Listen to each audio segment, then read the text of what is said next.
মাশাআল্লাহ, এই যে রাস্তায় যাচ্ছি আমরা দুই ভাই মোটরসাইকেলে, এই যে পেছন দিয়ে প্রধানমন্ত্রীর প্রোটোকলটা চলে গেল। এই মানে এই দৃশ্য দেখার জন্যই দীর্ঘদিন মানে বলাই যে স্বাধীনতার পর থেকে মানুষের একটা প্রত্যাশা ছিল যে প্রোটোকলের দুর্ভোগে সাধারণ মানুষ ঘন্টার পর ঘন্টা রাস্তায় থাকবে না, এবং সেটি আজকে আমরা দেখলাম নিজের চোখের সামনে। না দেখলে বিশ্বাস হতো না যে আসলে প্রধানমন্ত্রী প্রোটোকল জনদুর্ভোগ না করে সিম্পলি 7-8টা গাড়ি নিয়ে প্রোটোকল চলে গেল। কি ভাই? জি, মানে আমি তো খেয়ালই করি নাই। আমি ভাইকে বললাম যে এই মাত্র প্রধানমন্ত্রী চলে গেল।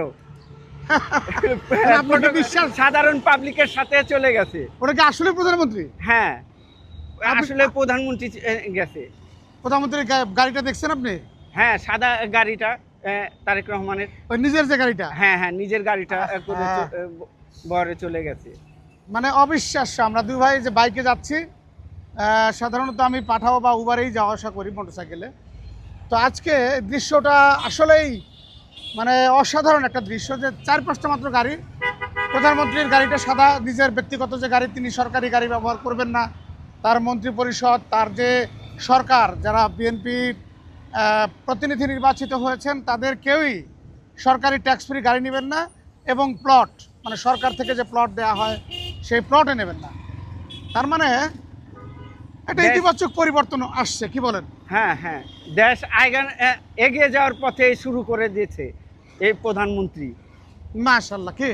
জি, মাশাআল্লাহ, আমাদের একটা মাশাআল্লাহ। পরিবর্তন আমরা লক্ষ্য করছি। হ্যাঁ, আগে তো দেখতাম 31টা প্রোটোকলের গাড়ি নিয়ে যাইতো।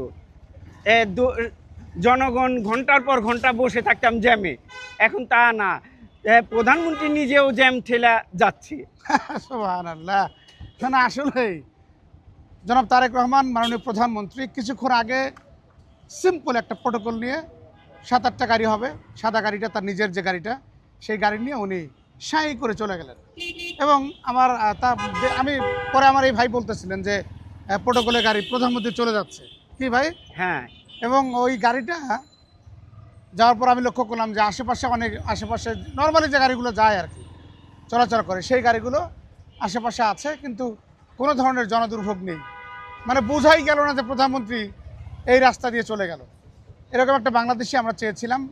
আমরা আশা রাখবো এই বাংলাদেশ, যে বাংলাদেশ এখন আমরা দেখছি, এই পরিবর্তিত বাংলাদেশ এভাবেই চলমান থাকবে, এবং মানুষের স্বপ্ন, যেই স্বপ্নে আজকে এই বাংলাদেশ, নতুন বাংলাদেশের জন্য তাকিয়েছিল মানুষ, সেই বাংলাদেশ এগিয়ে যাক। সবার